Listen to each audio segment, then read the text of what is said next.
I'm Insomniac, and this is the Citizen Calendrier.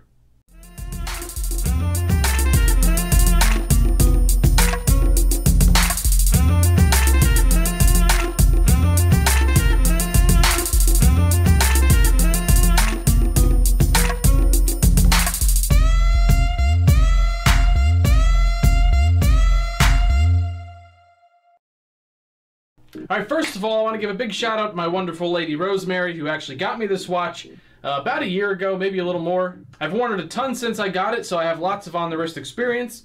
Let's start with the packaging. It comes in this box, which has another box inside of it, Citizen's super cool round watch box. And inside there, the watch comes well presented and includes the manuals, etc. I like Citizen's packaging. Simple, cheap, but somehow classy at the same time. My name is Classy, with an I. Moving on to the dimensions, it's 44 millimeters in diameter, 13 millimeters thick, and has a lug-to-lug length of 51.5 millimeters. These dimensions sound like they might be on the larger side for some, but on my 7-inch wrist it looks good dimensionally and feels super comfortable for all-day use. The case is a polished stainless with slightly brushed lug tops and a brushed case back. The shape of the case is classically beautiful. The edges of the lower half of the case are all subtly rounded, while the top edge of this case has a sharper profile. The lugs are beautifully shaped from every angle and offer just enough curvature to the right place to make the strap fall exactly where it's supposed to on the wrist. The screw-down case back is fairly standard and just has the Citizen logo and assorted various information about the watch, including a 10-bar water resistance rating. The only thing I don't love about the external aesthetics of this case are the dual crowns. The crowns are a great shape and size and offer a fair amount of grip for easy use, but they could have used something in the center, some kind of logo maybe. They're too plain looking. And what I like actually even less is the fact that they're not aligned side by side, as one is for the main watch functions and the other one is for the internal rotating bezel for the world time function. The movement of this watch is one of Citizen's Japanese-made solar-powered eco-drive movements, caliber 8729. It's a 6-hand movement with a standard centralized hour and minute hand, a centralized running second hand, a day dial at 9 o'clock, a date dial at 3 o'clock, and a 24-hour dial at 6 o'clock. Speaking of those unique hands and subdials, I will show you later in the review how to properly read those. The look of the movement is clean, crisp, and accurate. The only complaint I have about the movement is the fact that the second hand doesn't line up with the minute indices properly, so each dead stop of the second hand falls a little bit before or after an indice. Otherwise, though, I've been very happy with this movement. The hands on this watch are gorgeous. One of my absolute favorite things about this watch is the hands. They're pretty much perfect. They're blued steel, and whether or not they're actually blued steel or just blue coated, I'm not sure, but either way, they're well done and aesthetically wonderful. The way they catch light, depending on the angle, you'll get everything from a dark midnight blue down to a light sky blue. It's always a pleasure to look at these hands. The minute and hour hands are beautifully done sword style hands, each of them a perfect length for this dial. The second hand is a long, thin stick style hand with a skeletonized circular counterbalance. The day indicator is a tapered single hand, while the day indicator and 24-hour indicator are double-sided hands, each with one side longer than the other, and again, I'll explain that later. One thing I really appreciate with these hands, on top of the beautiful aesthetics, is the functionality of their design.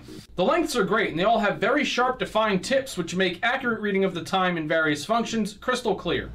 Now it's time to talk about the dial, and before I get to the close-ups and specifics of what's on this dial, let me just say this. I haven't been this impressed with the execution of a dial in a long time. There's a lot of stuff displayed on this dial, yet it all fits cleanly and clearly, which makes the complications 100% usable and the user experience very enjoyable. Under the anti-reflective mineral crystal, the dial on this particular model is white with gray accents. If you look closely at the white parts of the dial, it's not just a white slab with things added to it. First of all, the entire section with the minute and hour indices is raised significantly above the rest of the dial. Then inside of that section, there's a variety of lines and grooves, all different enough to be interesting, but subtle enough not to disturb the flow of the dial at a glance. The semicircle subdials for the day indicator and 24-hour indicators each feature one half of a raised chapter ring, and those raised sections actually both have a super thin but finely polished outer edge to them. The hour indices are fairly thick, beautifully shaped, nicely brushed applied indices, and despite having 3 subdials on this watch, there is a marker for every hour. They even took the time and detail to apply a marker at the 6 o'clock position where there was only a tiny sliver of dial left under that 24-hour dial. I love the attention to detail here. Then on the outside of the dial, technically off the dial on the internal rotating bezel, there are 24 printed numerals, which directly coincide with the printed numerals on the 24-hour dial. Below that, above the raised section of the dial containing the minute and hour indices, are 24 three-letter printed city abbreviations which represent all 24 time zones. Then on the inner part of the dial, you have the Citizen name printed in a decent size towards the top of the dial, Eco Drive printed down by the 6, and printed numerals in the 3 o'clock subdial for the date, and printed 2-character abbreviations for the days of the week in the 9 o'clock subdial. Before I move on to the strap, let me explain how a few of the functions work. The main time's a standard format and the date is easy enough. The arrow points to the number and that's the date. The half dials for the 24-hour indicator and day indicator are slightly more complicated. As I pointed out earlier, these two subdials have double-sided hands with one longer side and one shorter side. The shorter side points to the printed numerals and letters down on the white part of the subdial, while the longer side points to the numerals and letters up on the gray part of the subdial. It takes a little bit of getting used to at first, but once you pay attention to it a few times, the read becomes pretty simple and intuitive.